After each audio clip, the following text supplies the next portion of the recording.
Assalomu alaykum hurmatli haydovchilar. Hosila bilan Maygodan kelgan SMS ga qanaqa qilib to'lov qilishni ko'rib chiqamiz.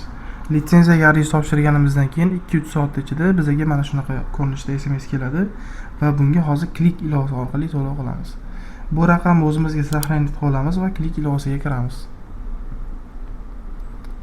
To'lov bo'limini ustiga bosamiz. Bu yerda bizga har xil xizmatlar chiqadi. Davlat to'lovlari degan xizmat ustiga bossak, mana bizda bu yerda Mygo.uz degan mana logotip bor. Shuni ustiga bossak, bu yerda bizda invoice raqamini so'raydi. Men invoice raqamni o'zimga saqlanib qo'yganman. Buni hozir qo'yaman. Davom eting degan knopkani bosamiz. Knopkani bosganimizdan keyin mana biz bu yerda ma'lumotlarimiz chiqib keladi. Ismimiz, invoice raqami chiqarilgan sanasi va bizda to'lov summasi bor.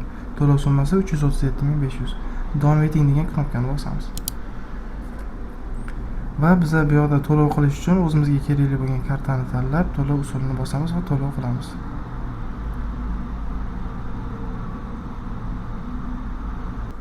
To'lash knopkasini bosganimizdan keyin bizda xuddi shunaqa holatda turadi. To'lov amalga oshirilmoqda.